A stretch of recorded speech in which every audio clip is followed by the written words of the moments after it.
گناہوں کی بخشش کے لیے، دوست احباب رشتہ دار جو اس دنیا سے جا چکے ان کے گناہوں کی بخشش کے لیے ایک پھر بھی صلوات پڑھے محمد و آل محمد کے ذات پہ۔ اللہم صلی علی محمد و آل محمد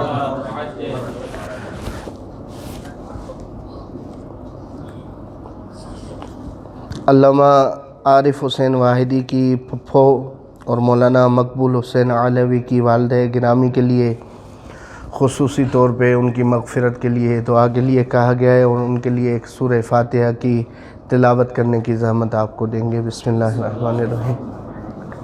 الحمدللہ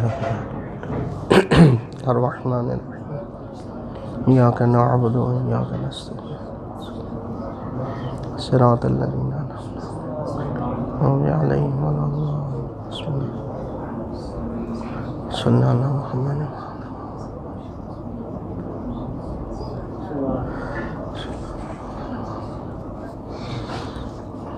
یہ ایک فارملٹی نہیں، یہ حقائق ہیں جس کو محسوس کیا جا سکتا ہے۔ خصوصاً کسی اور مومن کے لیے دعا کرنے میں ایک بڑا اثر ہوتا ہے، شاید ہم اس کی حقیقت کو نہیں پا سکتے، جان سکتے۔ تو اس کے لیے گزارش ہے کہ قاری قاسم صاحب کے اولاد نرینہ کے لیے، یا جو مومنین مومنات خواہش مند ہیں اولاد نرینہ کے لیے، اور جن کو خداوند متعال نے عطا کی ہے، ان کی صحت و سلامتی کے لیے، ان تمام مشکلات اور وبائی بیماریاں جو ہیں ان میں مومنین کی صحت و سلامتی، اور جو مریض ہیں ان کی شفا یابی کے لیے ایک بلند صلوات پڑھے محمد و آل محمد کے ذات۔ اللہم صلی علی محمد و آل محمد۔ بسم اللہ۔ بزرگان دین، رہبر معظم، قائد ملت جعفریہ اور تمام علماء جو اس خط مقدم پہ ہے اور جو تبلیغات محمد و آل محمد میں مشغول ہیں، ان کی صحت و سلامتی کے لیے، اپنی صحت و سلامتی کے لیے بھی ایک صلوات پڑھے محمد و آل محمد کی ذات پہ۔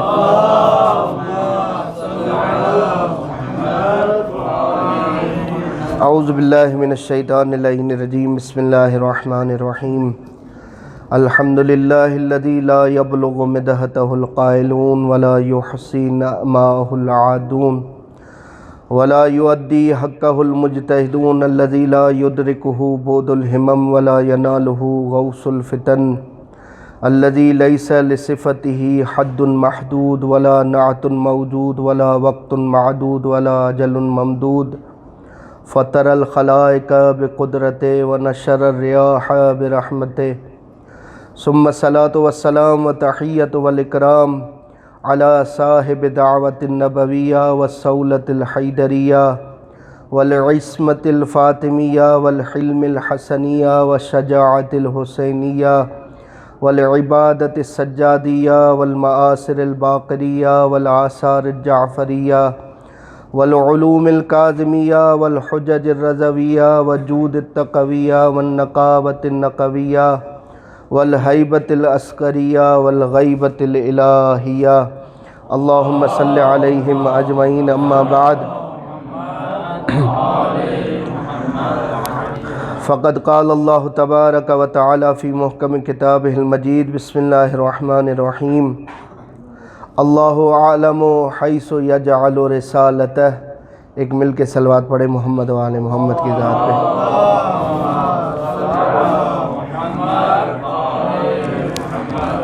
اگر زحمت نہ سمجھیں جو بیچ میں بیٹھے وہ آگے آ جائیں تاکہ بعد میں آنے والوں کو زحمت نہ ہو۔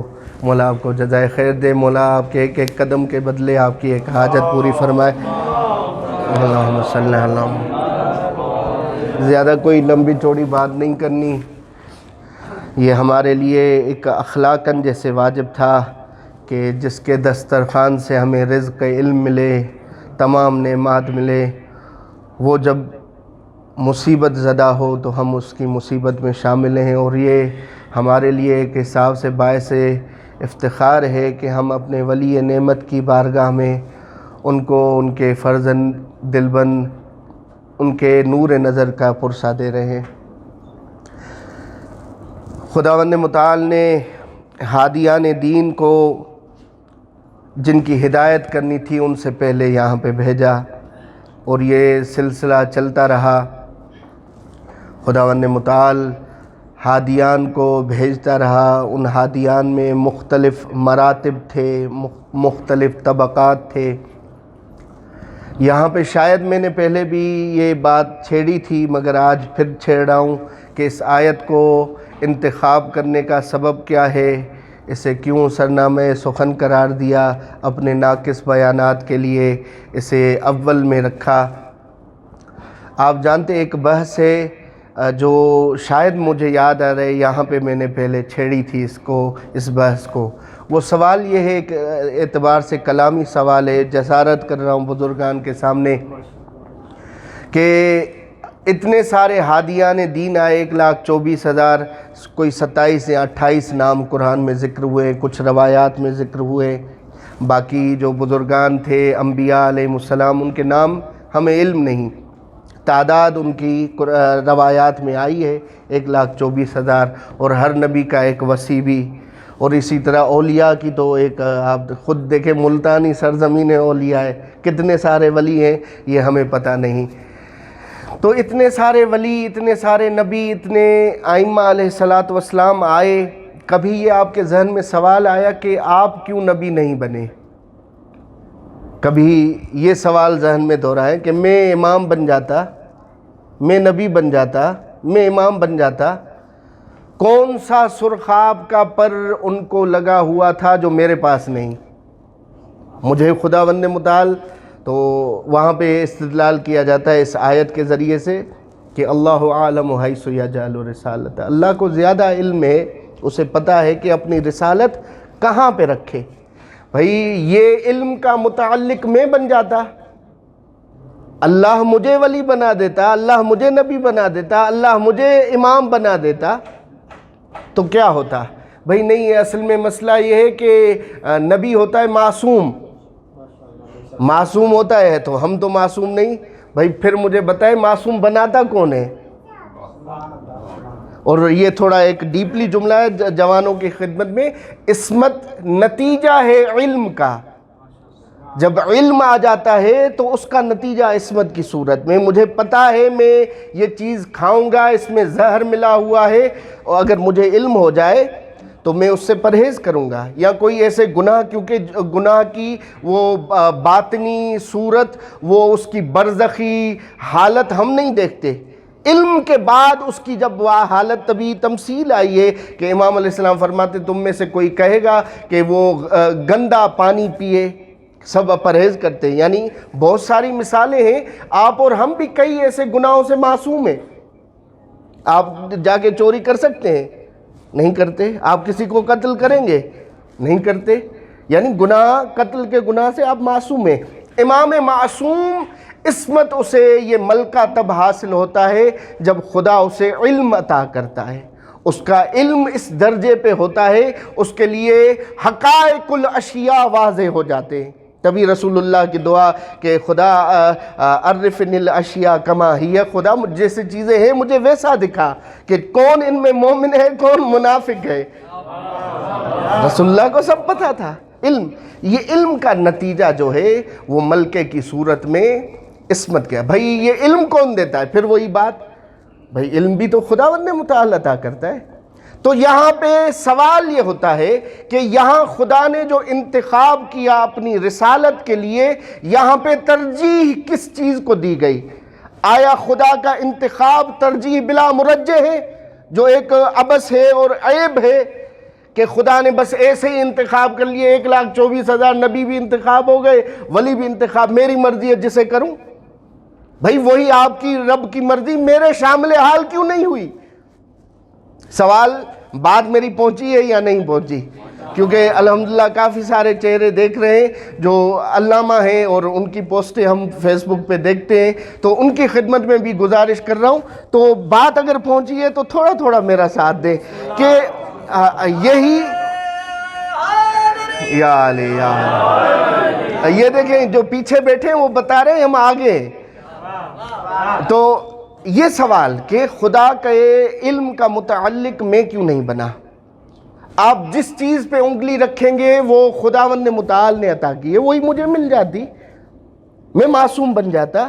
کوئی ایسی چیز ہے جو ان اولیاء گرامین، ان عباد اللہ المکرمین، عباد اللہ مخلصین، مخلصین نہیں مخلصین کی ذاتی تھی، جس کی وجہ سے خدا نے انہیں انتخاب کیا۔ اور یہ انتخاب خدا کے اس علم ازلی اور ابدی کی طرف باز گشت ہوتی ہے کہ خدا کے علم میں ہے کہ جو میں مخلوقات خلق کروں گا وہ آگے جب خلقت کے بعد کیا کچھ کریں گی۔ تبھی آپ خالق اور صانع میں جو علم کلام میں فرق بیان کیا جاتا ہے کہ خالق اور صانع، وہ بھی بنانے والا، وہ بھی بنانے والا۔ صانع جس نے کمپیوٹر بنایا، جس نے یہ مائک بنائی، اسے پتہ نہیں ہے، جس طرح باورچی آغا موسیٰ نے نیاز بنایا، ابھی انہیں پتہ نہیں ہے نیاز کون کون کھائے گا، اس کا مسالہ کس طرح ہوگا، مگر خدا خالق ہے، مخلوقات کے ہر ایک لحظے کا اسے علم ہے۔ اس کی خلقت سے پہلے ان مخلوقات میں ایک چیز ذاتی پائی جاتی ہے، وہ ہے ان کی عبدیت۔ عبدیت ایک ایسا جوہر ہے جس کی باز گشت ربوبیت کی طرف ہوتی ہے۔ عبدیت کوئی عام چیز نہیں، خدا جانتا ہے تمام کمالات کا مقناطیس یہ عبدیت ہے۔ عبدیت ہے جو تمام کمالوں کو اپنی طرف کھینچ لیتی ہے۔ جس کی جس مرتبے کی عبدیت تھی، خدا نے اسے اس مرتبے کا ولی اور امام بنایا۔ توجہ کیجئے، عبدیت، اور یہی دیکھیں یہ ہمارے آپ دعائے ندبہ میں پڑھتے ہیں، یہ چیز ملتی ہے سیدہ معصومہ فاطمۃ الزہرا سلام اللہ علیہا کی زیارت میں بھی ہم پڑھتے ہیں، وہاں پہ بھی یہ ملتا ہے، السلام علیک یا ممتحنتو امتحنک اللہ الذی خلقک قبل ان یخلقک فوجدک لما امتحنک صابرہ، کہ وہ اللہ کی ممتحنہ جس کو اللہ نے خلق کرنے سے پہلے امتحان لیا، اور جو خلقت کرنے ہونے سے پہلے ہی خدا جانتا تھا کہ تو صابرہ ہے، یعنی خلقت سے پہلے امتحان۔ اس کی باز گشت علم الہی کی طرف پلٹتی ہے۔ علم الہی میں ہے کہ جو جس مرتبے کا عبد ہوگا اس کو وہ مرتبہ ملے گا۔ اور تبھی دیکھیں عبدیت مزاح نہیں کہ ایک ہلکا سا جملہ ہو کہ جہاں پہ رسالت کی گواہی سے پہلے ہم یہی کہتے ہیں اشہد ان محمدن عبدہ و رسول، اور حضرت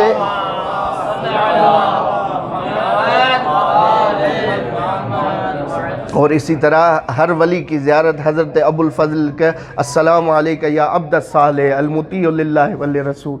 عبدیت کو عبدیت یعنی عجیب چیز ہے، عبدیت کے اوپر بڑی چیزیں بیان کی جا سکتی ہیں، تو یہ عبد ہونا ان کا ذاتی ہے۔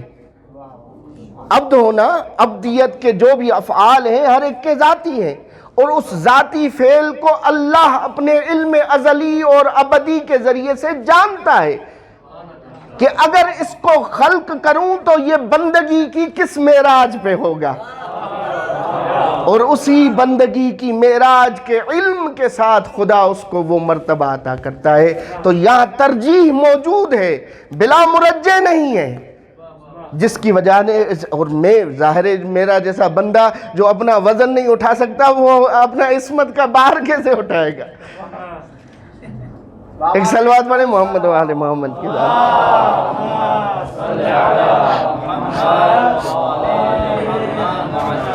تو یہ آیت جو منتخب کی ایک سبب یہ تھا اس بحث کو، اور دوسرا جو جس کے لیے ممدوح جس کا ہم ذکر کر رہے ہیں اور جس کی مجلس اعزا میں بیٹھے ہیں، اس باب میں یہ آیت بڑی کوڈ ہوئی ہے۔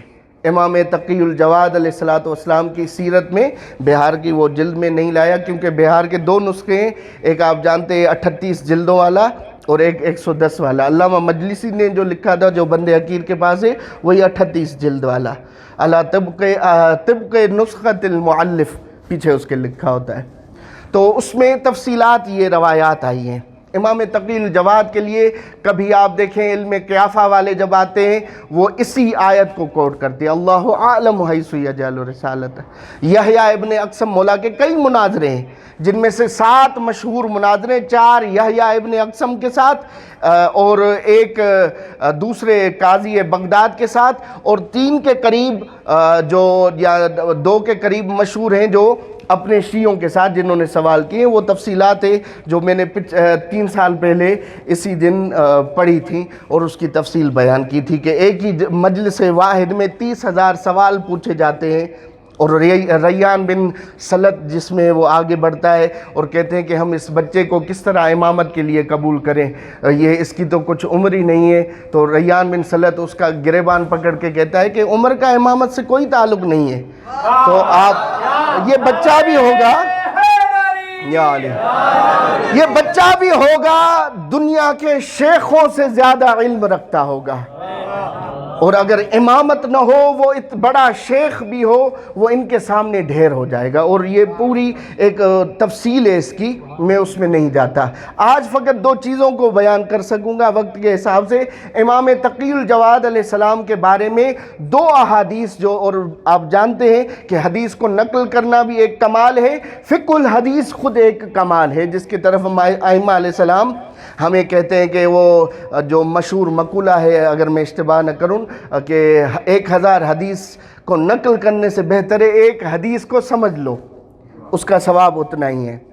اور تبھی ہمارے بزرگان قرآن اور اس کی تفسیر کے بعد فقہ الحدیث، حدیث کی شرح میں جاتے تھے۔ آپ دیکھیں انوار المواہب ہو، دوسری کتابیں ہوں، ان میں شرح حدیث کو پرکھا جائے، سمجھا جائے، اس کے لطائف کو نکالا جائے، اس سے ریلیٹڈ دوسری چیزوں کو بیان کیا جائے۔ تبھی آپ دعا فرمائیے، آپ سے آج میں بھیک بھی مانگ رہا ہوں کہ 3 سال پہلے بند حقیر نے ایک حدیث تھی جو کتاب خصال، آپ جانتے بزرگان جوانوں کی خدمت میں شیخ صدوق علیہ الرحمٰن نے اعداد کی ترتیب سے ایک احادیث نقل کی ہے کتاب خصال میں، 1 والی حدیث، 2 عدد والی حدیث، 3 عدد والی حدیث، 4 چیزیں ایسی ہیں، امام فرماتے 5 چیزیں ایسی ہیں۔ یہ باب چلتے چلتے جب میں 70 پہ پہنچا، 70، تو اس میں ایک لطیف حدیث تھی جس میں مولا علی علیہ السلام فرماتے ہیں کہ مجھ علی کے لیے 70 ایسی فضیلتیں ہیں جو میرے علاوہ کسی میں نہیں۔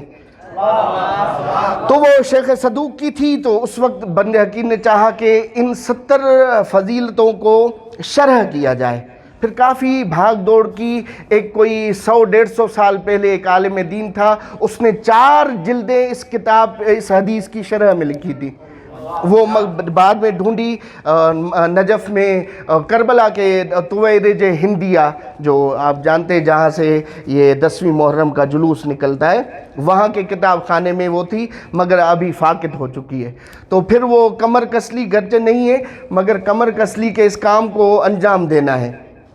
تو اس وجہ سے اس حدیث کو پھر فکر یہ رکھی، آپ کو ایک بتا رہا ہوں تاکہ یہ کام کتنا اہم ہے، کہ یہ جو شیعہ کتاب میں مولا کی 70 فضیلتیں، کہ مولا فرماتے ہیں کہ میرے لیے، میرے علاوہ کسی کے لیے ثابت نہیں جب تک میرے لیے ثابت نہیں۔ انی لم اعبد وثنا قط، میں نے کبھی بت کے سامنے سجدہ نہیں کیا، میں نے بت گرائے ضرور ہیں، ان کے سامنے جھکا نہیں۔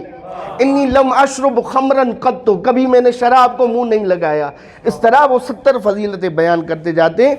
تو یہ روش اس میں رکھی کہ یہ 70 فضیلتیں کتب اہل سنت کی صحیح سند روایات کے ساتھ ثابت کرنی ہے، اور تبھی اس میں تخریج الحدیث، حدیث کس کس کتاب میں آئیے، پھر اس کی سند، اس کو کئی اہل سنت کے رجال کی کتابوں سے سند کے راویوں کو پرکھا اور اسے صحیح ثابت کیا، پھر اس کی شیعہ مکتب کے اعتبار سے شرح کیا بنتی ہے، جس میں آپ جانتے ہیں ترمذی میں یہ 2 روایت ہیں جن کی وجہ سے اکثر بیشتر آپ دیکھتے ہیں کبھی کبھی ان کے پیٹ میں مروڑ آتا ہے اور وہ اٹھ کھڑے ہوتے ہیں اور کہتے ہیں نعوذ باللہ، ایک دن نماز تھی، صبح کا ٹائم تھا، اور مولا امیر کے اوپر بہتان باندھتے ہیں کہ انہوں نے شراب پی لی تھی، نماز پڑھائی، قل یا ایھا الکافرون۔ یہ ترمذی کی 2 روایتیں۔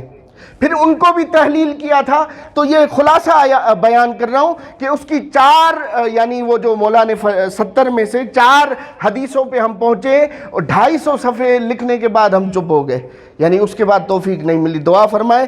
تو یہ اس طرح اس کی شرح کی جائے تو میں جوانوں کی خدمت میں بھی عرض کر رہا ہوں, فقہ الحدیث پہ ضرور کام کریں. حدیث کو سمجھنے, پرکھنے, اس کے لطائف, اس کے نکات, اس کے اشارات کو ہم حدیث سے نکال سکتے ہیں, اور یہ ہر ایک کے لیے ممکن ہو سکتا ہے جب اہل بیت علیہ السلام کی احادیث کے ساتھ تھوڑا لگاؤ لگائے. ایک صلوات پڑھیں محمد و آل محمد کی ذات پہ.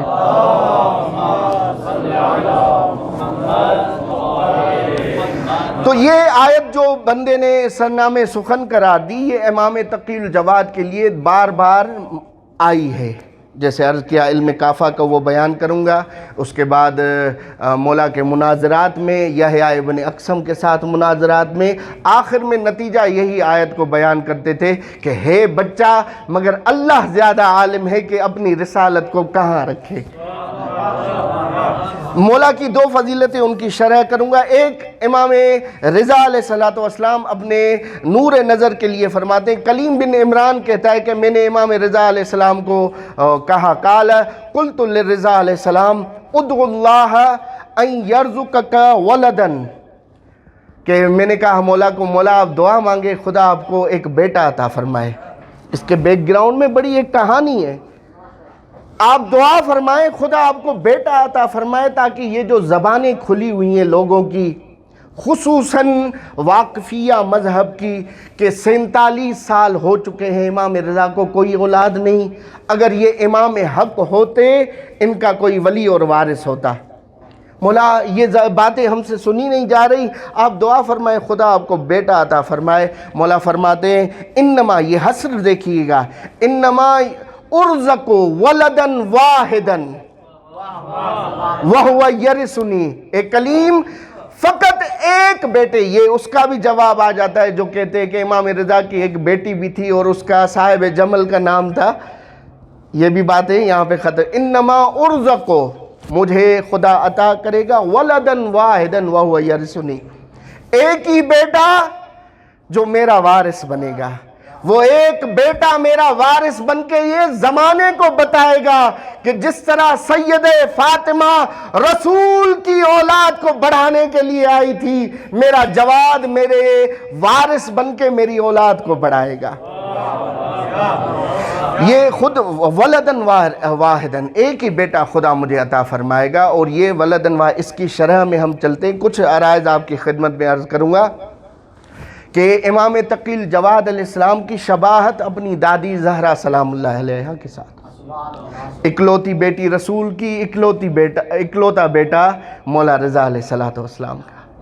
جس طرح آپ جانتے ہیں امام رضا علیہ السلام کا وہ وقت تھا جس میں آپ یہ بھی بات جان لیں کہ جب بھی اپنوں کے درمیان اختلاف ہوتا ہے وہ بڑا سخت ہوتا ہے. اپنوں کے درمیان اختلاف کو جتنا ہو سکے انسان ختم کرے, کوشش کی جاتی ہے مگر ختم نہیں ہوتا. تو یہ مسائل بھی ہوتے ہیں کہ اپنوں کا اختلاف ختم ہو, اسے اچھے طریقے سے بیان کیا جائے. اب یہاں پہ مال دنیا کے لیے امامت کو ماننے والوں کے درمیان اختلاف آیا. مولا موسیٰ کاظم علیہ السلام کی جو قید چلی اور 14 سال جو بیان کی جاتی ہے, اس حساب سے بند حقیر نے پہلے بھی عرض کیا ہے کہ میں نے کہیں پہ ممتد قید نہیں پڑھی, اگر کسی نے پڑھی ہے تو بند حقیر کو بیان کرے. آخری 4 سال امام علیہ السلام کی ممتد قید تھی. کبھی مولا بصرے میں قید ہوتے تھے پھر چھوڑ دیا جاتا تھا, پھر مولا کبھی بغداد میں قید ہوتے تھے, وہاں پہ کبھی قید کبھی نظر بند. آپ بشر عافی کا جو قصہ پڑھتے ہیں, مشہور قصہ ہے کہ امام علیہ السلام جب آ رہے ہیں گلی سے بغداد کی تو وہاں دیکھا ایک کنیز کوڑا اور گند پھینکنے باہر آئی ہے, تو اندر سے گانے بجانے کی آواز آ رہی ہے. تو امام نے پوچھا یہ کسی غلام کا گھر ہے یا کسی آزاد بندے کا؟ تو کنیز نے کہا کہ غلام اس طرح کے سہولیات سے آیا میسر ہوتی ہے انہیں, یہ آزاد بندے کا گھر ہے. امام نے فرمایا بالکل, یہ اگر غلام ہوتا تو اس طرح کے کام نہ کرتا, یہ عبد ہوتا تو اس طرح کے کام نہ کرتا. وہ کنیز جاتی آپ سب جانتے. تو کنیز دیر سے جب گئی تو بشر نے پوچھا دیر کر دی، کہا ایک بارش اور بڑا متقی پرہیزگار شخص جا رہا تھا، اس نے مجھ سے پوچھا کہ یہ کسی بندے کا گھر ہے یا آزاد بندے کا گھر ہے، غلام کا گھر ہے یا کسی آزاد کا؟ میں نے اسے کہا کہ نہیں یہ آزاد ہے۔ اس نے کہا ہاں یہ اگر غلام ہوتا تو یہ کام کبھی نہ کرتا۔ تو وہ بات اس کی دل میں چلی گئی اور بھاگتا ہوا آیا ننگے پیر امام کے پیچھے، تبھی بشر حافی کے نام سے، حافی یعنی ننگا پیر، مشہور ہوا، اور اس کی وہ منزلت اس میں نہیں جاتا، ہم نکل جائیں گے، بشر حافی کی بڑی منزلت ہے۔ تو امام یہ نظر بند تھے کہ بغداد میں ہی رہنا ہے، باہر نہیں نکلنا۔ تو امام کی جو ممتد قید آخری گزری ہے، جس کے بعد مولا کی ایک جال پھیلائی ہوئی تھی وکیلوں کی، جن کے پاس مختلف مال، درہم، دینار، کنیزیں، کپڑے جا کے شیعہ جمع کراتے تھے۔ تو امام جب قید میں چلے گئے تو ان کی دل میں فطور آ گیا، کثرت مال بھی یہ کر دیتا ہے، ہم خدا سے رزق مانگیں جو مبارک ہو، جس میں برکت ہو، جس سے ہماری ضروریات پوری ہو جائیں۔ تو کثرت مال کی وجہ سے وہ پھر گئے اور انہوں نے امام علیہ السلام کی شہادت کے بعد ایک نیا فرقہ، اور تشیع میں سیاسی طور پہ آخری فرقہ بنا، جسے فرقہ واقفیہ کہا جاتا ہے۔ گرچہ خیالات کے حساب سے، فکری اعتبار سے آج بھی کچھ ایسے فرقے موجود ہیں، مگر وہ سیاسی حساب سے میں اس کی تفصیل میں نہیں جاتا۔ تو انہوں نے امام علیہ السلام، امام رضا کی امامت کو نہیں مانا اور کہنے لگے امام موسیٰ کاظم ہی امام مہدی ہیں، جو پردے غیبت میں چلے گئے، شہید نہیں ہوئے، کیونکہ اگر امام رضا کی امامت کو مان لیا تو ہمیں آڈٹ دینا پڑے گا، حساب کتاب دینا پڑے گا۔ اب کون حساب کتاب دے؟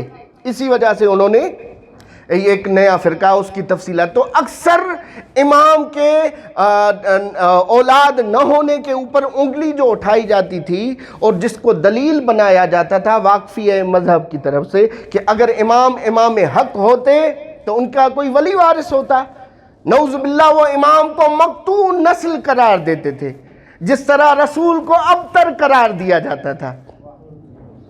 تو جیسے سیدہ کی آمد نے اس بہتان ابتر کو دھو دیا، اسی طرح امام جواد علیہ السلام کی آمد نے امام رضا علیہ السلام کے لیے مقتوع نسل کا جو بہتان تھا وہ ختم کر دیا۔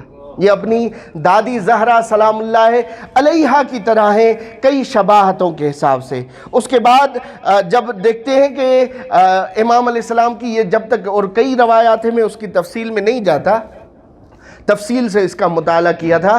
اب امام علیہ السلام کی جب آمد ہوتی ہے پھر بھی یہ لوگ خاموش نہیں بیٹھتے۔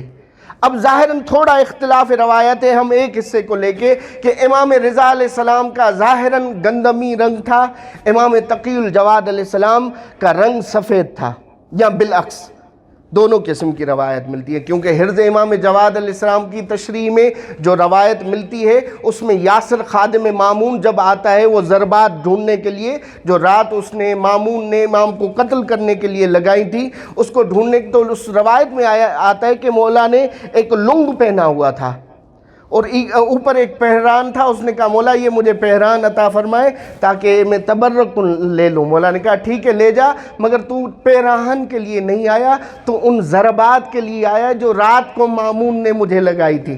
اس میں یہ لفظ ہے کہ امام علیہ السلام کا جسم عطر برف کی طرح سفید تھا، اور کیونکہ مولا کی والدہ بھی مغربی اعتبار سے تھی، جن کو خیزران بھی کہا گیا ہے، بی بی سبیکہ بھی نام آتا ہے، تکوینی طور پہ دیکھیے گا، کیونکہ حدیث کے جب اس سے اندر آپ ڈیپ میں جائیں گے کئی نکات نکل آتے ہیں۔ جناب خیزران جو امام تقی الجواد کی والدہ ہیں، وہ اسی نسل سے ہیں جس سے جناب ام المومنین جناب ماریہ قبطیہ تھیں، حضرت ماریہ قبطیہ رسول خدا صلی اللہ علیہ وآلہ وسلم کی زوجہ، جن کو مصر کے حکام نے خط کے بدلے میں رسول اللہ کی طرف جب تحفے بھیجے گئے تو 2 کنیزیں بھی بھیجی گئیں، ایک ماریہ اور ان کی ایک خار تھی، جو بعد میں حسان بن ثابت جو غدیر کا شاعر بھی کہلاتا ہے، گرچہ بعد میں تھوڑا سا منحرف ہو گیا، ایک اس نے شادی کی، ایک رسول کی زوجیت میں آتی ہیں،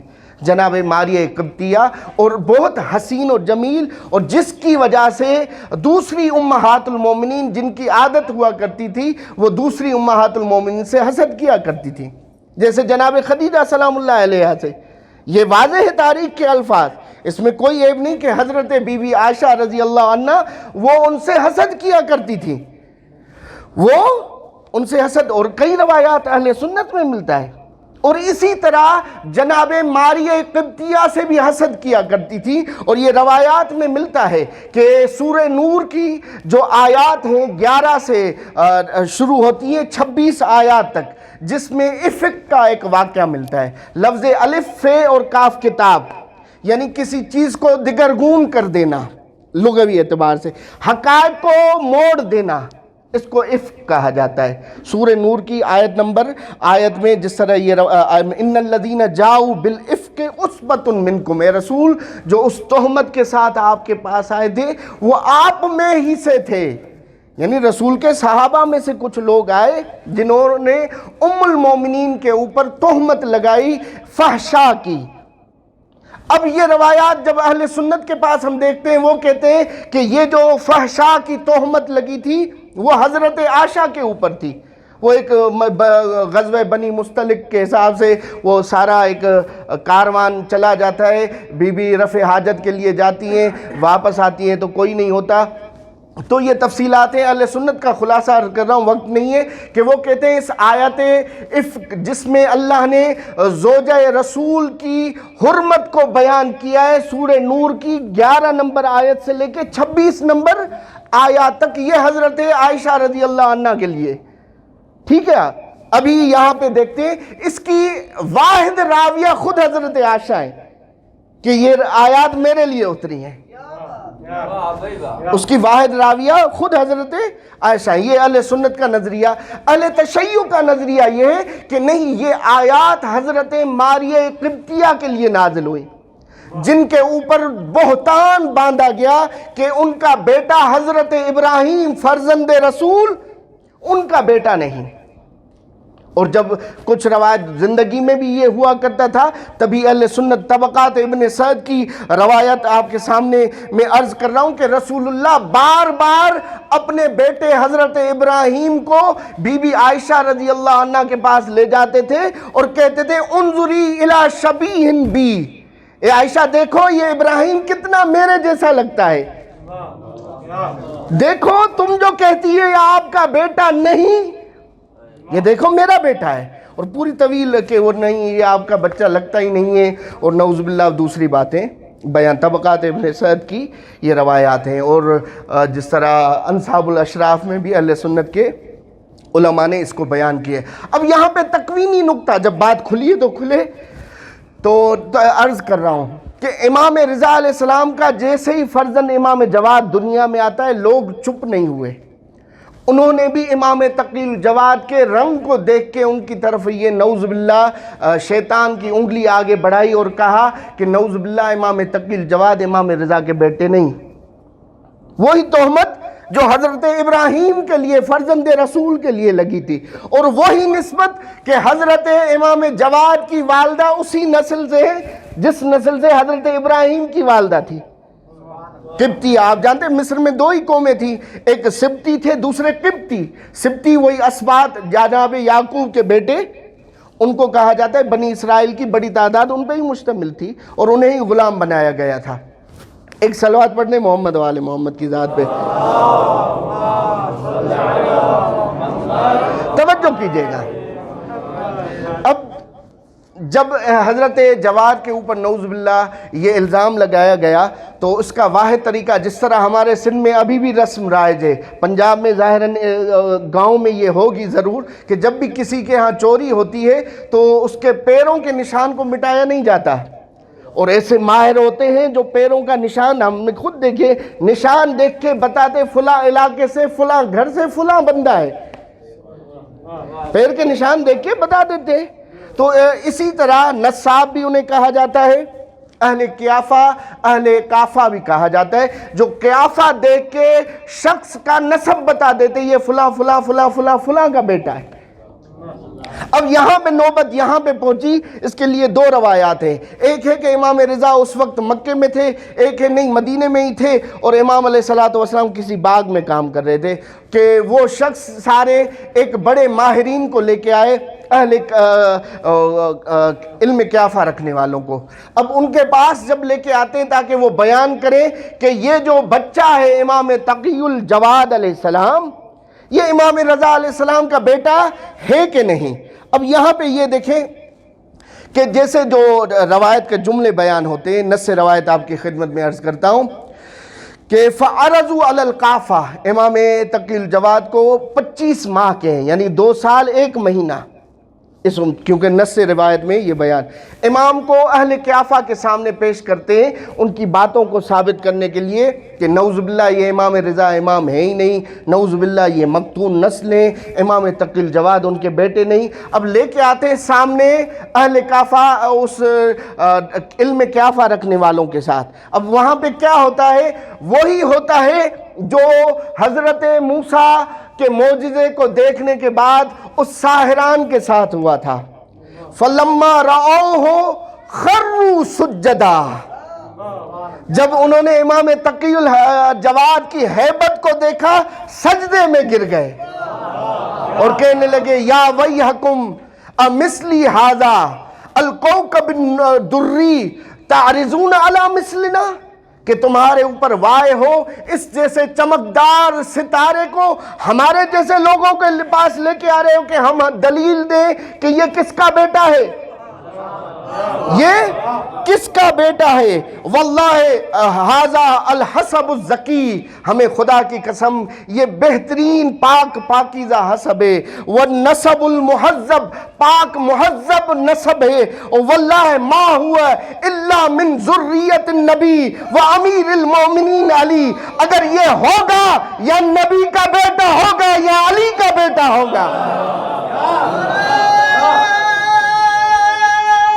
مل کے یا علی، اگر یہ ہوگا یا نبی کا بیٹا ہوگا یا امیر المومنین علی کا بیٹا ہوگا. اب مولا فرماتے جو روایت میں وَهُوَ فِي ذَلِكَ الْوَقْتِ ابن 25 شہرہ، اس وقت مولا 25 ماہ کے تھے، 2 سال 1 مہینے کے. جب انہوں نے فیصلہ دے دیا اہل قیافہ نے علم قیافہ رکھنے والوں کو نے کہ یہ امام وقت کا ہی بیٹا ہے، اس وقت امام علیہ السلام جو جملے ملتے فَنَّطَقَ بِاللِّسَانٍ أَرْحَفَ مِنَ السَّيْفِ وَأَفْصَحَ مِنَ الْفَصَاحَةِ، اس وقت یہ 25 ماہ کا بچہ تلوار سے زیادہ تیز زبان کے ساتھ بولنے لگا، فصاحت سے بڑھ کر فصیح ہو کے بولنے لگا. مولا نے طویل خطبہ دیا ہے، میں فقط کچھ جملے اس کے سنانا چاہتا ہوں جن کو بھی ہو مناقب میں موجود ہے. مجلسی نے، علامہ مجلسی نے بھی بہار میں اسے لکھا ہے. امام علیہ السلام فرماتے ہیں الحمدللہ الذی خلقنا من نورہ وصفانا من بریتہ معاشر الناس انا محمد ابن علی. اللہ کی حمد کرنے کے بعد مولا پورا اپنا نسب بیان کرتے ہیں. دیکھ لو، پہچان لو، میں محمد ہوں علی کا بیٹا، جو کاظم کا بیٹا ہے، جو جعفر کا بیٹا ہے، جناب سیدہ تک اپنا نسب. اور یہی سادات اہل بیت علیہ السلام کا شرف رہا ہے کہ دشمن کے پاس ہو یا اپنوں کی دربار ہے، اپنے باپ کا، اپنی ماں کا بے نام کھلے عام بے بانگے دہل لیا کرتے تھے. اور اسی طرح حسن مجتبیٰ نے بھی شام کی دربار میں یہ کہا تھا کہ میں حسن مجتبیٰ ہوں، میں ابن الامجاد مجیدوں کا بیٹا ہوں، میرا باپ علی بھی مجید ہے، میرا دادا ابو طالب بھی مجید ہے، میں فاطمۃ الزہرا کا بیٹا ہوں، میں خدیجۃ الکبریٰ کا بیٹا ہوں. اے حاکم شام، تیری دربار میں، تیرے درباریوں کے سامنے میں اپنی ماں، اپنی دادیوں کا نام لیتا ہوں. اٹھ جا تخت سے، حسن کے ناکان میں اپنی ماں کا نام بھی پتا، اس کے کام بھی پتا. تو کان میں آ کے بتا دے. مل کے ہاتھ بلند کر کے پوری طاقت سے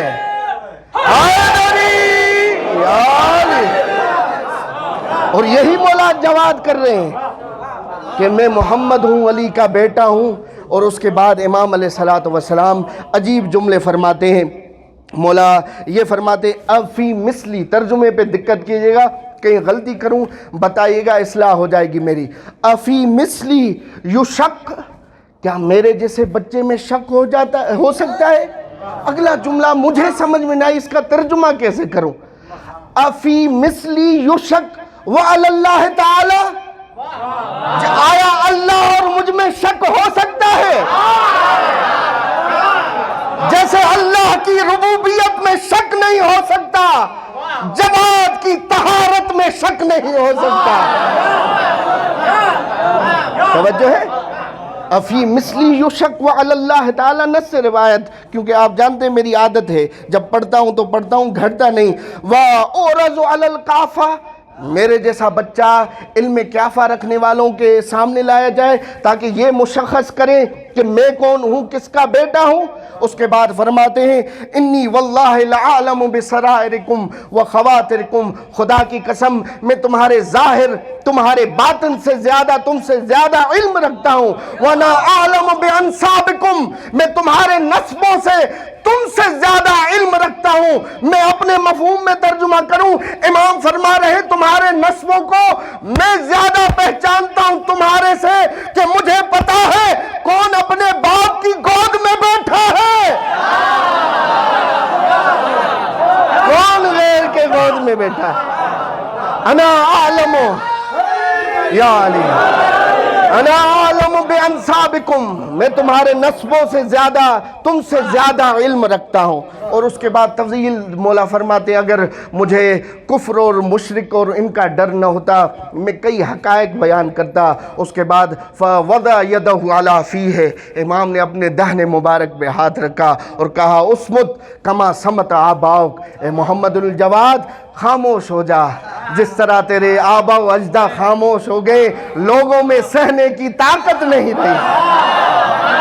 امام کے جملے یہ یہاں پہ جب اب یہاں پہ دیکھیں جہاں سے لیا تھا وہیں پہ چھوڑوں گا، کہ کیونکہ جتنا کرایہ دیا جائے گا وہیں اتنا ہی انسان چل سکتا۔ فبلغ الرضا، امام علیہ السلام کو اس بات کا علم ہوا کہ اس طرح اہل کافہ کے اوپر علم کیافہ رکھنے والوں کے سامنے لایا گیا اور انہوں نے بھی سارا کچھ بیان کیا میرے بیٹے نے۔ تو امام الحمدللہ فرمایا اللہ کی حمد کی، ثم ذکر ما قذفت به ماریۃ القبطیہ، امام نے وہی قصہ پورا تفصیل بیان کیا جس طرح ام المومنین جناب ماریہ قبطیہ پہ تہمت لگائی گئی تھی، ان کے بیٹے کے اوپر۔ حضرت ابراہیم جلیل القدر فرزند رسول ہیں، لو کان ابراہیم حیا لکان رسولا، اگر حضرت ابراہیم زندہ ہوتے وہ رسول بنتے۔ اسی وجہ سے دوسری امہات المومنین سے جدا کر کے انہیں مشرب ام ابراہیم آج بھی مدینے میں جو کرائیں، خدا ہمیں دوبارہ توفیق عطا فرمائے اور مومنین کو بھی کہ ہمیں دوبارہ حج اور عمرے کے لیے بھیجیں۔ ایک صلوات پڑھیں محمد و آل محمد۔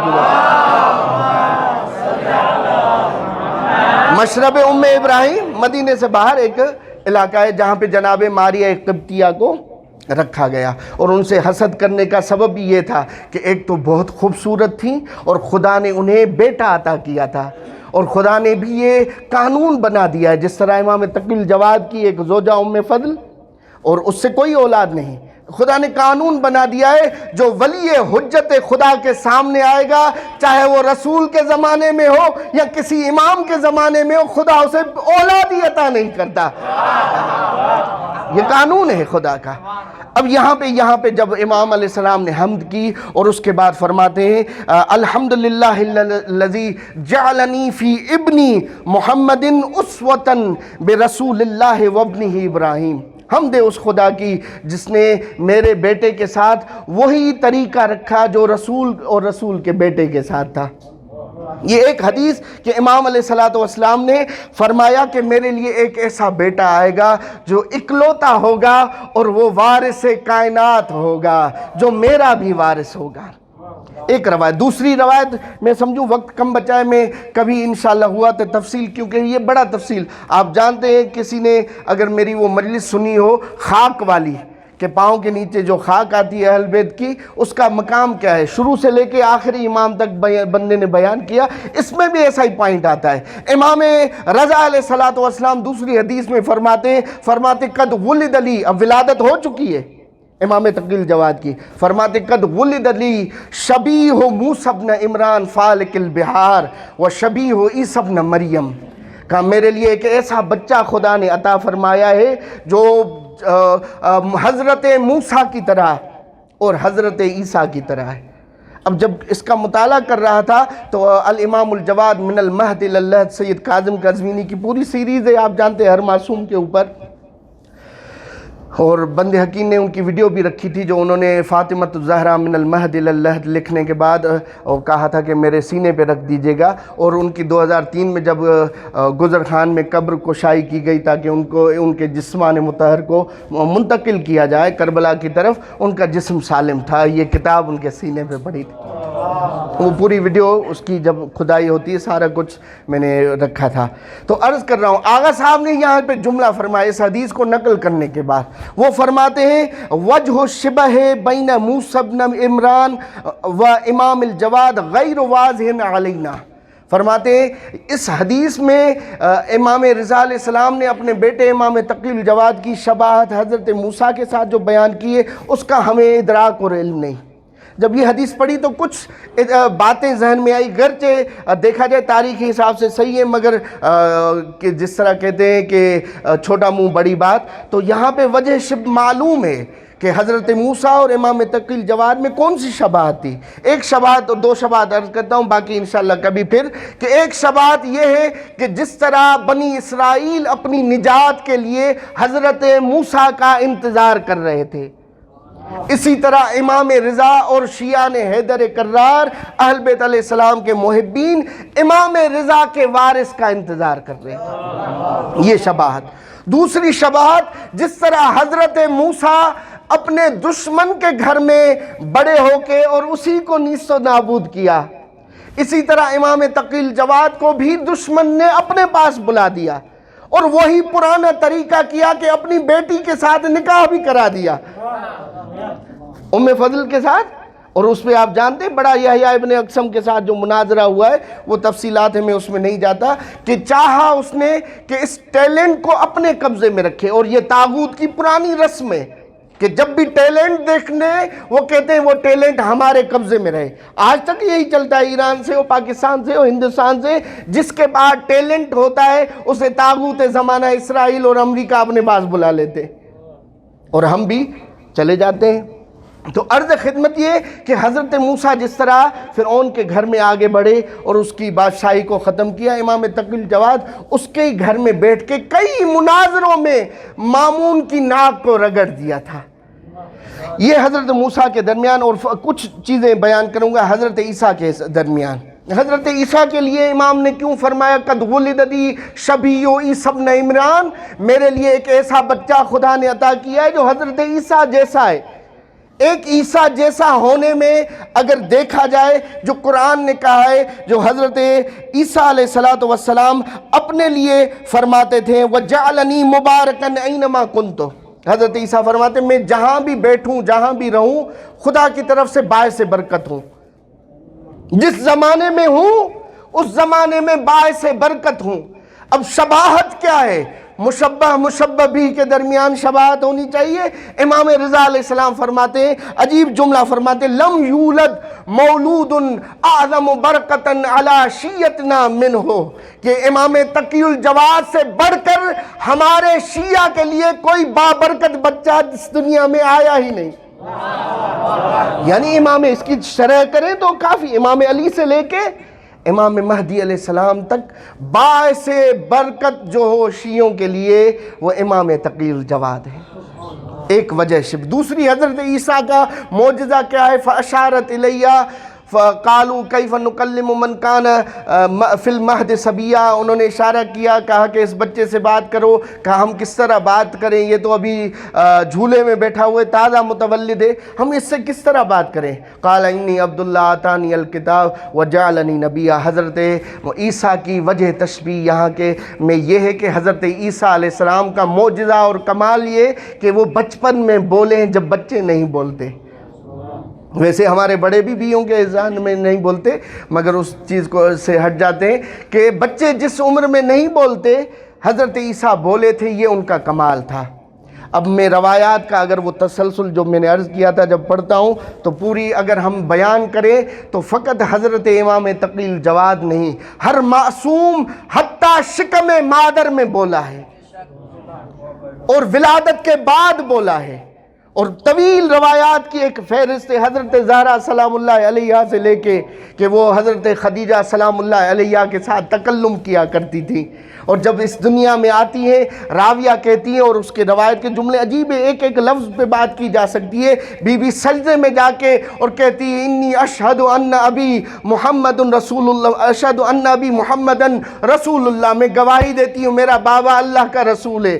رسالت کا اعلان نہیں ہوا، وَأَشْهَدُ أَنَّ بَعْلِي ولی اللہ، اور میں گواہی دیتی ہوں میرا شوہر علی اللہ کا ولی ہے، اور میں گواہی دیتی ہوں میرے بچے اللہ کے ولی ہیں۔ اس کے بعد روایت کے جملے، بی بی جو سامنے کھڑی تھی خواتین، ہر ایک کا نام لے لے کے ان کے اوپر سلام کیا۔ بی بی خدیجۃ الکبریٰ سلام اللہ۔ پھر اسی طرح جناب امیر المومنین کی روایت مشہور ہے، 13 رجب کو شاید میں نے پڑھی تھی یا نہیں، جو رسول اللہ کے ہاتھوں پہ آ کے تکلم کرتے ہیں، صحف ابراہیم کو پڑھتے ہیں اور صحف حضرت موسیٰ کو پڑھتے ہیں، انجیل تورات زبور کو پڑھنے کے بعد قرآن کی ابتدا سورہ مومنون سے کرتے ہیں، قد افلح المومنون۔ جب یہ فرماتے ہیں رسول اللہ کہتے ہیں رک جا بک یا علی، بے شک مومنوں کو فلاح مل گئی، یہ اللہ کا اعلان ہے، مگر میں رسول کہتا ہوں وہ فلاح تیرے ذریعے سے ملی ہے۔ اور تفسیر پوری سورہ مومنون پڑھیے، اولئک ھم الوارثون الذین یرثون الفردوس، یہاں تک اس وقت رسول فرماتے بے شک مومن اس فردوس کے وارث ہیں، مگر ان کے قائد تم ہو۔ یہ تفصیل کے ساتھ مولا علی کا تکلم ہے، مولا حسین علیہ السلام کا تکلم ہے۔ اس کے بعد جب آتے ہیں بہت سارے مولا موسیٰ کاظم علیہ السلام کا تکلم، جس میں ہم ہیں، جس کی مدح فرمائے ممدوح کے لیے 2 روایات ملتی ہیں۔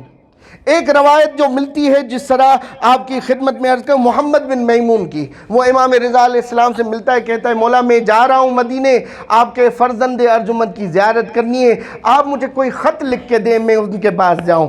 امام فتبسم، امام مسکرائے، جانتے ہیں کیوں جانا چاہ رہا ہے، امام خط لکھ کے دیتے۔ تفصیل ترجمہ کر رہا ہوں۔ امام جب کے پاس وہ خدمت میں آتے ہیں، جو روایت کے فَحَمَلَهُ فِي الْمَهْدِ، امام تقی الجواد کو جس طرح جھولے میں لے کے آتے ہیں، تو اس آذان آ گئی ہے کیا؟ ایک صلوات پڑھیں محمد والے، کسی کی بج رہی تھی۔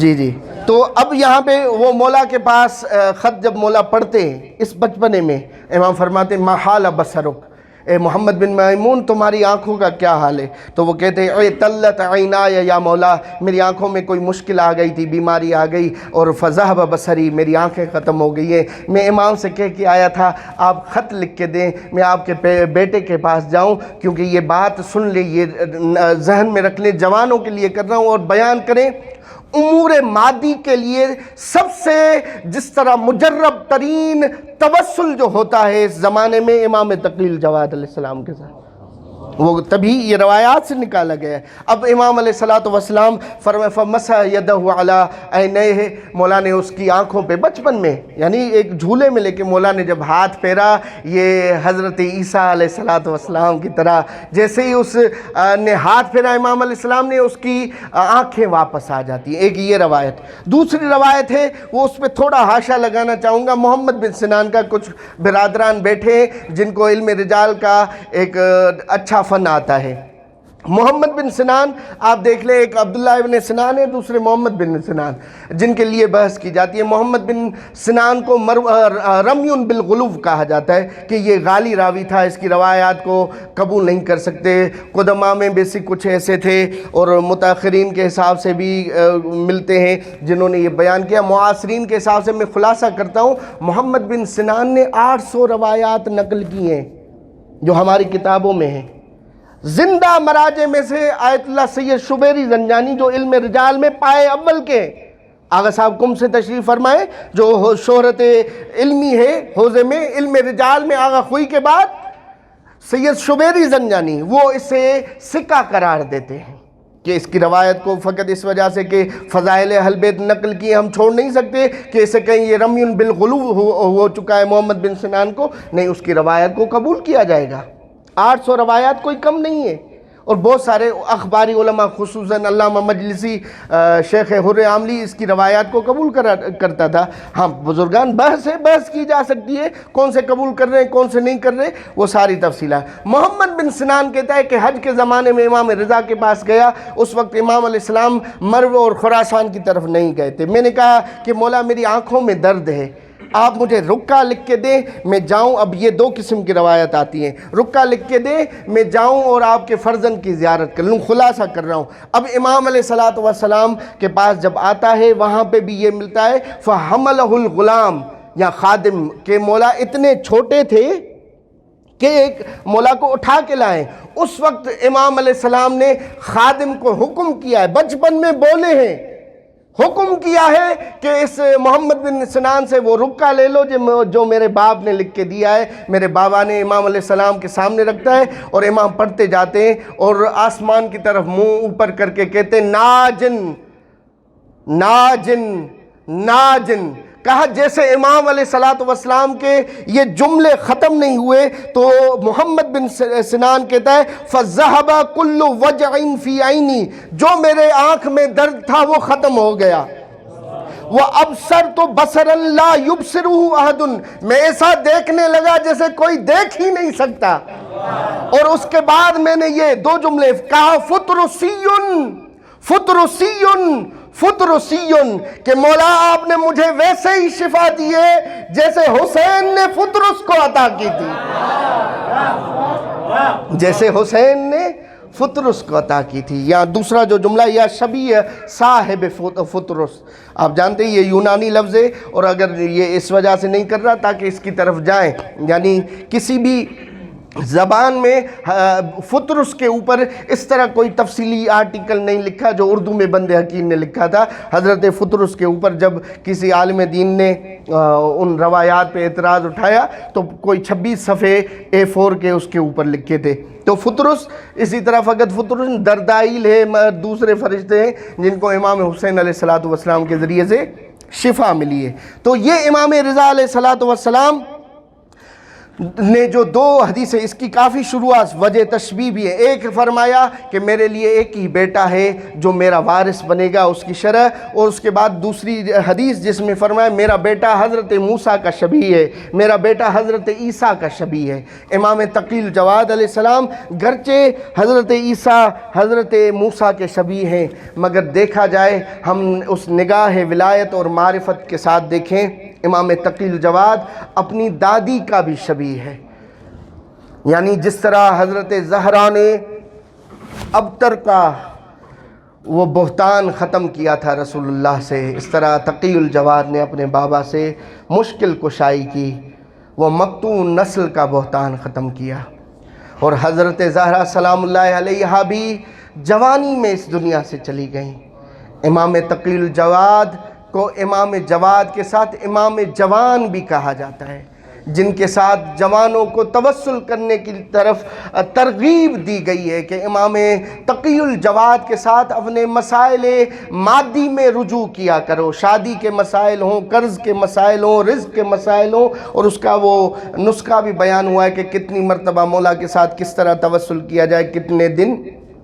تو امام تقی الجواد اپنی دادی کی طرح ہے اور اپنی دادی کے ساتھ محبت کی یہ روایت ملتی ہے کہ ایک دن امام رضا علیہ السلام نے دیکھا کہ ان کا بیٹا زمین پہ بیٹھ کے، چھوٹا ہے امام تقی الجواد، زمین پہ ہاتھ مار رہا ہے اور حسرت کے ساتھ آہ نکال رہا ہے، حسرت کے ساتھ آہ نکال رہا ہے اور کچھ سوچ رہا ہے. تو امام رضا فرماتے ہیں ما طال فکرک یا بنیہ، اے میرے بیٹے کس بارے میں اتنا گھمبیر طریقے سے سوچ رہے ہو کہ آپ سوچ رہے ہو رو بھی رہے ہو. تو مولا امام تقی الجواد فرماتے ہیں یا ابتا بما سنیا بی امی فاطمۃ الزہرا، میں سوچ رہا ہوں کہ میری دادی زہرا کا قصور کیا تھا، کیوں ان کے اوپر ظلم کیا گیا. طویل روایتیں میں چھوڑ رہا ہوں کس وجہ سے ان کے اوپر ظلم کیا تھا. اے کاش میں تقی مدینے میں ہوتا اور میں اپنی دادی زہرا کو در اور دیوار سے بچا لیتا.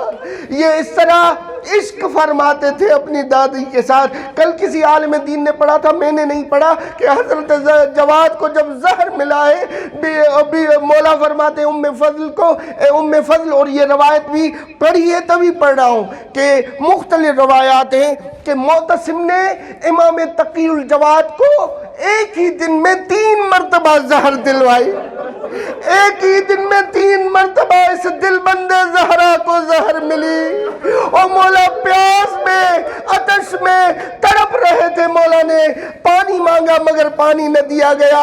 اس وقت مولا کے زبان پہ شاید یہ جملے آئے ہوں گے، اے دادی تم نے بھی اس آگ کی آتش کو محسوس کیا، اور میں بھی زہر کی آتش کو محسوس کر رہا ہوں۔ اب جب مولا زمین پہ تھے، اس نے دروازہ بند کر دیا ام فضل نے، اور اپنی نابکار سہیلیوں کو بلا کے کہا کہ تقی الجواد در سے چلا رہا ہے، اس کی آواز باہر نہ نکلے، آؤ کچھ گانا گا لیتی ہے۔ اور انہوں نے گانا شروع کیا، تالیاں بجا بجا کے اس اللہ کے نمائندے کے آواز کو دبانا چاہا۔ اور جب دیکھا کہ یہ اتنی بڑی مصیبت ہو چکی ہے، یہ میں نے کسی مقتل عربی میں نہیں پڑھا، ایرانی خطیب کی کتاب میں پڑھا ہے، جو پڑھا ہے وہ بیان کر رہا ہوں۔ اس نے کیا کیا، امام تقی الجواد علیہ السلام کے جسم اطہر کو دھوپ میں سڑنے کے لیے اپنی چھت پہ رکھ دیا، اور اس نے چھوڑ دیا وہاں۔ خدا شاید یہ چاہتا ہو کہ جس طرح اس کا جد مظلوم حسین 3 دنوں تک خاک پہ پڑا رہا، دھوپ پہ پڑا رہا، میرا تقی الجواد بھی اس طرح پڑا رہا۔ اس کے بعد سامرا کے مومنین آ کے دفن کرتے، میں یہ کہوں گا یا امام رضا آپ کے بیٹے کی آپ کو تسلیت دیتے ہیں، پر مولا آپ نہیں تھے کہ اپنے بیٹے کو تڑپتا ہوا دیکھے۔ ہم سلام کرتے ہیں حسین کے اوپر جو اپنے اکبر کو اور جو اپنے اصغر کو تڑپتا دیکھتا رہا۔ الا لعنت اللہ علی قوم الظالمین وسیعلم الذین ظلموا ای منقلب ینقلبون۔ ماتم حسین۔